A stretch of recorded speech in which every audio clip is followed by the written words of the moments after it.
Deitra. And ladies, why don't you introduce yourselves? Hi, I'm Chantae. Hi, I'm Brittany.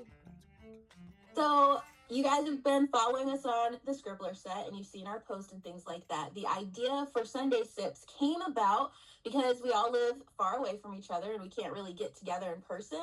So we spend a lot of time on FaceTime, like a ridiculous amount of time on FaceTime. But it's a way that we connect, and we are like washing dishes together, making meals, and really it's just an important part of our friendship and a way for us to connect. So we wanted to invite you guys all to join us in that. So welcome. So as you can see, we all have a cup of something that we're sipping on, hence Sunday Sips. So Chantae, what are you sipping on today? I have raspberry leaf tea. It says, "He who wants a rose must respect the thorn." It's a Persian proverb. And raspberry leaf tea is supposed to be good for menstrual cramps, so I really need it right now. Oh, yeah. Is it working? I don't know. Might all end. Motrin have numbed everything. What about you, Brittany? What are you sipping on? I am sipping on, my sister-in-law recently went to London and she brought me back some tea straight from England. And it's the afternoon blend from a company called Fortune and Mason. I haven't tried it yet. I've tried the other ones, but I'm excited to try this. So important question, because it's like English tea. Do you have milk or cream in it? I do. I just put some milk in there and I put some honey. So, Nice. Yeah. What about you, So Deitra? I have, it's supposed to be a latte, but it's more of a milky. It's more milky than I would normally make it, because it's like kind of late in the day, and when I drink coffee, I try not to drink coffee after 12 because then I don't sleep. But I hadn't had any yet today, so yeehaw, I'm living on the edge. Got a little milky coffee going on here. Nice.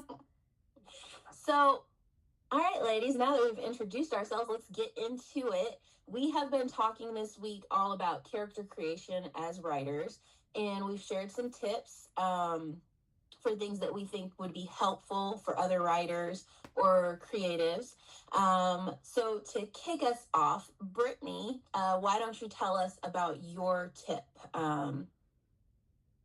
So my tip was one that I had seen, like when I was writing my first book, and I was having issues with like connecting with some of the characters, and then I had been taking like these little personality quizzes and stuff like that, and I was like, this would be cool to like ask my characters like questions, just to get to know them.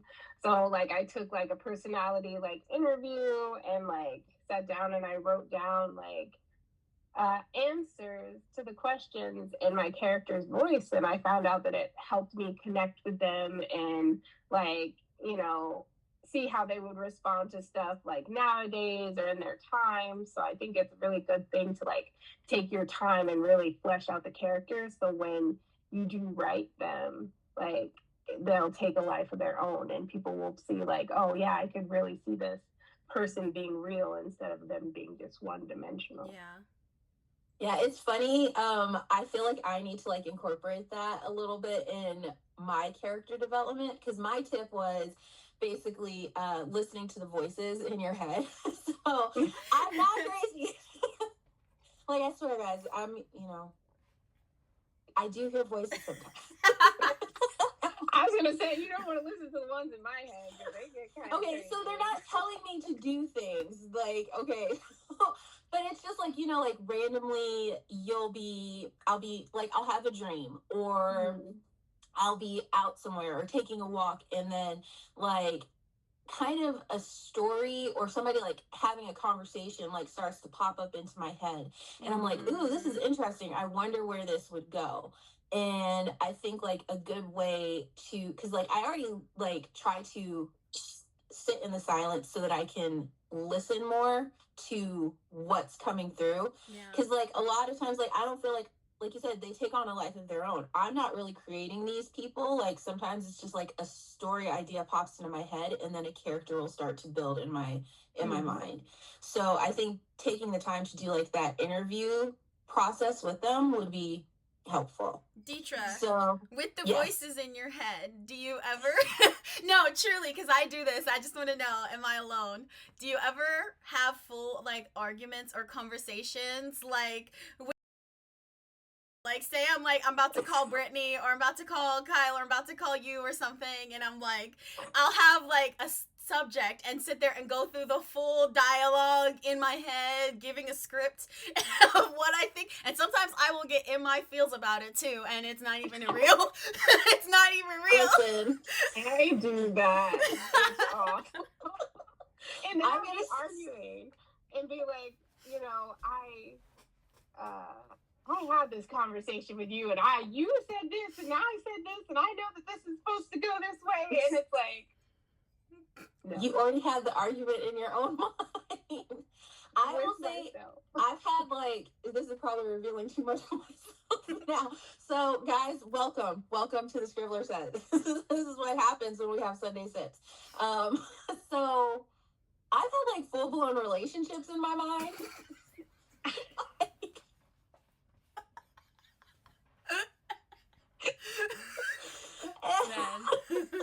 You know, it's like if I like somebody, I like them, and the reason why I like them is because I've spent so much time like stewing on how much I like them before I finally do something about it, that by the time I finally like say something or take action on it, I'm already like we're like planning to get married. I love you. Yeah, we have 3 kids, and like we can adopt, and like it's like, and I, you know, so it's not healthy, but yes, I do sometimes have and you know what's also like disappointing about that is because like you build someone up in your mind, or even like an argument or a conversation up in your mind, and then the reality of it is not anywhere near what you had built it up to be. So like whether it's like you're in your mind, you're like, oh, it's gonna be a huge fight, and then you get there and the person's like, okay. You're like, I feel like that would be something interesting to put in a book, like a character who does that and then has to like live it out, and they're just like, oh. that is not what the script said. What are you doing? Oh my gosh, that's funny though. So yeah, I hear voices, so I feel like your tip would definitely help me to develop those voices more. And Chantae, what was your tip? Mine was to do the 5 W's, which is who, what, where, when, and why for your specific character. Actually, I didn't even think of this, but so when I create a character, I'm a visual person, so in addition to answering those questions, I have to have them in front of me. Like, I won't remember as I'm writing. Especially if I'm writing something long, I need something to, like, source back to. So, like, just go to the 5-quarter store and get one of those, like, science project, like, trifolds. Wait, pause. Sorry to interrupt. Did you just call it the 5-quarter store? That's what it is now. Ain't no dollar. What? The 5-quarter, $1.25 tree. I was mathing in my head, and I'm like, 5 quarters, that's $1.25. Did I lie? All right. Anyway. Sorry, continue. And I'll have like, that's upside down. I'll have like the character, and then little notes that have the different things answered for me. So that way I'll put it like behind my computer so I can reference it back and forth, so I am not losing track of who that character is. Because sometimes, I'm sure you guys know, like as you write, the character will reveal themselves to be something completely different from what you initially expected them to be. So then it's good to have that tool there, so then you can update it. Like even with simple things like the what color are their eyes? That's something so small, but a reader will remember, and then in like chapters later, some readers, I won't either, but I know some readers are very detail oriented, and then if chapters later you went from hazel eyes to green eyes, you may be like, well, what happened to their eyes? Because they're picturing. Yeah. Potentially, but it just helps me keep track of that. Yeah. I had one of my villains start off as a man and ended as a woman, and I was like, did they transition? I can look at my notes. No. Oh, well, that would have been dope though. Like if they had a transition. I had thought about that, and then I was like, it's not even the kind of story I'm writing right now. But then I was like, what happened? Like I had this whole development, and then somehow like the character just kind of formed. Like as I was writing it, I imagined that character as like this badass sorceress instead of a sorcerer. And by the end of it, like I went through, and at the end of it, she was a woman. And then I was like, I went and started doing my editing, and I was like, what is this? This is he. He. I'm like, crap. So now I gotta go fix it. So it does do that. So it is good to have my little trifold. Yeah. Because then you like, oh wait, I don't have that. I wish, like when I saw you do that, I was like, I really wish I had the attention span to sit there and do that, because I really wanted to. But then I was like, the artist in me is like, I want to draw my characters, and then I'll draw them multiple different times, and they don't come out the way I feel like they should be looking, and then I'm like, okay, whatever. Do you know what I'll say for the attention span thing though? That's why I had to do it. Because like especially when you're like a creative writer or maybe writing in like the fantasy realm, because if you're writing a nonfiction, it's a bit easier because you're working with fact. But if you're working in a nonfiction and you know that your attention, like taking those steps, like the same way you said, like taking the time to do the interview, like just taking that predecessor step to do that, because you know as you write things are gonna change, it's gonna develop, and you'll have it right there in front of you, like this is who I am. If you're changing it, make sure you mark that and edit it, because you don't want to have to go back and do Command F and have to find all the instances of he and change it to she and hope it's the right one. And I mean, like that's like the continuity is so important. Like so I think those are really good tips that you guys shared, and I think that they're really helpful for writers. In talking about character creation, we all read a lot. We're consumers of media, like we are in this. So what is who, I guess I should say, is your favorite character that you've read about or seen in a film, and why? Oh, that's a tricky one. Favorite, like, of all time? Golly. Like, and when I say favorite, it could be like, your favorite. Okay. I'm gonna go with, and I will pull her out, Miss Sailor Moon. And here's why. So Sailor Moon was probably one of the first shows that, like, I really was like, oh, I gotta catch the next episode. And I feel like she was probably one of my first examples of, like, a long-going series and that character development that comes with it. Because when you meet Sailor Moon, she is just Usagi, she is flighty, she's late all the time, she's messy, she's just like, you know, a regular teenage girl, just kind of like, la la la la la, like, just happy-go-lucky. And then, like, as she experiences life and experiences all, like, the turmoil and things that come with her role as Sailor Moon, you see like the maturity and the development and the self-sacrifice and stuff that happens with that as she grows. And I just think that's like a really well done, and I know people might be like, Sailor Moon, but I think that's just like a really well done example of character growth. And I personally, like, any time I'm consuming something for long periods of time, if there is not some type of character development, I will stop watching or stop reading. Like, there has to be, like, if they're being affected by these outside sources and there's just absolutely no growth or no, like, even worldview change or anything, like, I'm just uninterested. I don't like stagnant characters. So I will say Sailor Moon. All right. What about you, Brittany? Oh, yeah, that is a very hard question for me to answer, because, like, for me, like, everything that I read, like, I will base it, like, even if a story is, like, crappy, like, if they have a good character, I'll find joy in it. And it's, like, I read so many, I think, Okay, so I have a favorite book, and it's called Name of the Wind. And the main character, his name is Kabul, and he's like this character. It's basically a book, or it's supposed to be a trilogy, although the last book hasn't come out.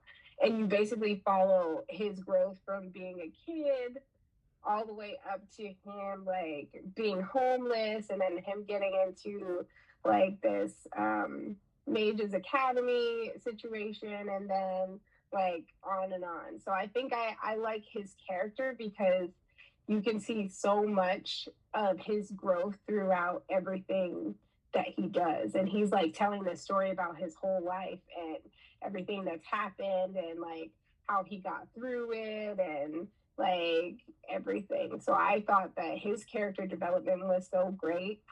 And it was part of the reason why I fell in love with the book. So Nice. I'll have to check that out. I haven't read that. Oh, it's so good. I'm gonna warn you though, it's been like 15 years and the last book has not come out yet. So it's pulling a George R.R. Martin. I hate that. When you're so invested.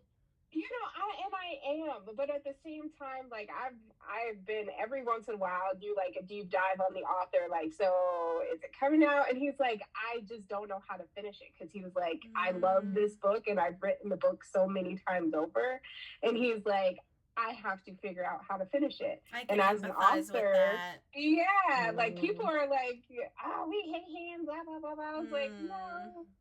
I think that could be like one of our subjects in another conversation, or like one of our like things is just like, as an artist, the need to produce to meet demand versus like your creative flow. Because I think like I personally prefer like that the artist or creator like takes their time and does what they want to do, but then also as a consumer, I'm like, can it be a little faster? So, I think that would be an interesting conversation for us to have. And I think that a lot, but at the same time, I'm just like, I want it to be good, and I want it to be something that he loves, because I know if he loves it, then I'm gonna love it. And I loved both the other two books, so like I think like if you guys ever, and it's one of those, it's a hefty book, and I've read it multiple times. If you ever get into it, the first two are so like worth the read. So. And what was it called again? Name of the Wind. Okay, cool. So for me, it's equal, like same thing. Like it's hard to choose like a favorite character, because there's so many characters that I've loved through my life and that have resonated with me for different reasons and different seasons. Probably I'm gonna cheat. Okay, so literary favorite character is Holden Caulfield. Like I was obsessed with Catcher in the Rye. I know they say like you're gonna be like a killer or something, like criminal, be crazy, like whatever. If that's like your favorite book, like a lot of like serial killers, like apparently it's like their favorite book or something like that. I'm not a serial killer, guys. I'm really not. I feel like you're spending a lot of time today trying to convince us that you're not crazy, and I don't know how to take that. I realized that as I was saying it. I'm like, wow, I'm really painting a picture of somebody who is like a little. But no, I really like. Okay, so let me just say, I liked Holden Caulfield because I read it when I was quite young, and you know, when you're going through puberty and like you feel like the world is against you, and I could just, his voice was like a voice that resonated with me, because he was going through that period of life where it feels like everything's so immediate, like the world is against you, like you're on your own, and like that's just how, like I feel like everybody goes through that phase, and it just resonated with me at a specific time in my life. My favorite non-literary character, although there are books, is Buffy the Vampire Slayer.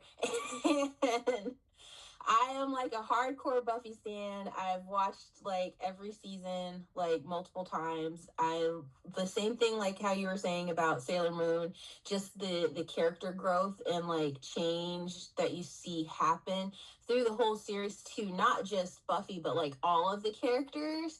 I think is just like really good. And I mean, you know, there were some dud seasons, but overall I think like the character growth and just the way their relationships change and everything, I just loved it. So yeah, I'm gonna say Buffy. And because she was a kick-ass girl. Like, I'm She always was. down for like women kicking ass. I feel like the writer Sure. of that series did a really good job of creating characters that were like the good guys, but not all good. Like, I will never get over them basically pulling her out of heaven and then not unburying her. That's crazy to me. I'm sorry, I don't want to get off on a tangent, but how are you gonna raise her from the dead and not make sure her grave is unburied first? That's a wild choice. Sorry. You pulled that from the depths. You were like, it has haunted me to this day. Well, because if you rewatch, like, and you just see like all the stuff that Buffy went through, When she was finally at peace and in heaven. yes, Not and only then that, did they like, selfishly bring her back, but then they couldn't Yes. even take a moment to unbury her. She had to bury herself, like, dig herself out with her hands. That's like a nightmare of mine. And these are And I her know best this friends. sounds crazy. These are her Yes. best friends who did this. I would be livid. I'd be like, Chantae, how dare you, first of all, bring me back? And freaking leave me buried? First of all, if I find out that I was buried in the first place, all hell is breaking loose, because I'm like, y'all know I don't want that. But I'd be fighting.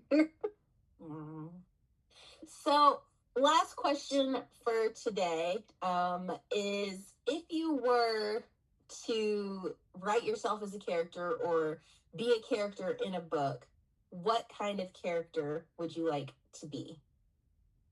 And you guys can just, whoever wants to go first. I feel like my character would be the comic relief. Like, I'd be like, and I'm not, because I feel like that's where I end up. I'll do like stupid things and people laugh at me or whatever, or I say crazy stuff. And it's like I have a character in my book that she's kind of like that, but she also is like, has a transition to like she's going through stuff. She changes a little bit, but like, she was always that person who says something silly or something funny to get the group laughing through like the hard times. And I feel like that would probably be me. Nice.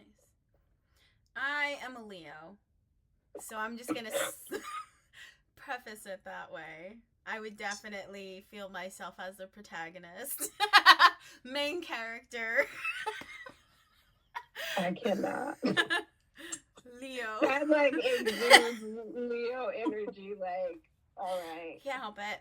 But I mean, I feel like we should all be the main characters of our story. So if it's a story and I'm in it, I want to be the main character. And I feel like I've lived a lot of life and had a lot of stuff happen that it could be a pretty good story.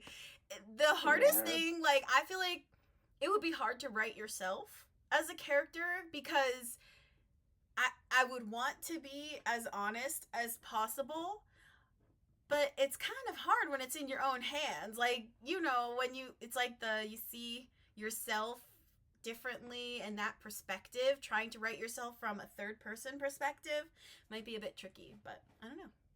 I feel like we should try that one time. Like, do like a small short story situation and write about ourselves in a situation in our book or in a specific story. Because I don't know if I'd be able to do it. I'd be like, ooh, what if we all had the same scenario, but you had to write how yourself would be in that scenario? Like, we're all thrown into, I think like, this is a cool idea. We should definitely like share, like, okay, so everybody that's watching, we're going to post about this, and you guys can join us in this little writing, I don't want to say challenge. Yeah, a little writing exercise. So we'll post the details. You'll see that maybe on Monday, we'll say. All right, so Monday. For me, if I were gonna, so ideally, like, I would like to be a villain. Okay, I'm so sorry. Is there something you need to tell us? Deitra's going all in on this. She's like, I thought we were being honest. We are. It's just been very consistent. Okay, so it's like if you like, I think it would be fun to write myself as a villain, or to see myself like acting out the role of the villain. Either that, or like if it was just like me as I am, then I feel like I'm like the every woman kind of voice. Every, like, you know, like you read like certain books or see movies and there's like a character who's like the every person that you can relate to them. Like I feel like that would be my kind of character, and I probably would be the protagonist, but I'd be like a Bridget Jones type character, you know, like, oh, she's clumsy, oh, look at her, like, and you can relate because you're like, yeah, I'm clumsy too, but she's not like the superstar. She's just a normal girl, everyday normal woman. I feel like mine would be pretty normal too. Like, honestly, I'm pretty normal. But I'm a Leo, but I'm normal. Oh, but, okay, so I had an idea, guys. What if our scenario is the apocalypse? Because anytime we talk about the apocalypse, and we don't have to get into it today, but anytime we do, we all have different ideas. We all have different ideas of, like, who we would be in the apocalypse. So I feel like, was your coffee not good? Sorry. I had you know, it was a lot of milk, and the milk cooled, and then it gets that skin on the top, and so I just took a sip, and I got like a chunk of skin. Yeah. But anyways, in the apocalypse, a scenario of us like plucked in the apocalypse, like, and how like writing ourselves handling the apocalypse. I feel like that would be hilarious. But should we make it okay? So should we trade it and be like, okay, do we want to keep it as honest as possible to who we actually are? I think we should. Yes. I think that's the challenge. Okay. And like we can have what we can post on Monday can be, okay, zombie apocalypse challenge, you're the insert character, you're the protagonist, and then have like the first line, like, it's 2034 and blah blah blah, something like that. I think that's a cool idea. Yeah. My character will die in like the first 10 minutes of the apocalypse, so I'm not gonna give mine away, but these two ladies already know how my story's gonna end. I have the will to live and fight, but I don't know if I have the ability. That's the crux of it all. Like imagining the world is ending, what do we do? But it's in the future. We have to put it in the future, because realistically, if it's happening now, my story would be a lot different than if it was in the future. And I don't really want to think of all those logistics of if it happened now. Okay, we have a challenge. Woo! Yeah, that's exciting, ladies. So with that last question, we are wrapping up here. It was a lot of fun. I hope that you guys enjoyed joining us for our little Sunday sips with the Scribbler Set. Yay! Ooh! And if you were wondering what being on a FaceTime with us is like, this is it right here. That's fun. Yay. So we will see you guys next Sunday. Remember to like, subscribe, follow, share our post. Join us. We want to get to know you guys, so comment on our posts. Like, we want to have a dialogue with you and really see what we can do to help everyone create more and what they want. Oh, and just a little tip. When you're reading our post, if you see a bee with a mermaid, that's Brittany posting. If you see a D with a unicorn, that's Deitra posting. And if you see a C with a fairy, that's me, Chantae, posting. So that's how you can know who you're talking to. Although we'll all be present. Yes. So it's been great chatting with you guys, and we'll see you next time. Bye. Bye.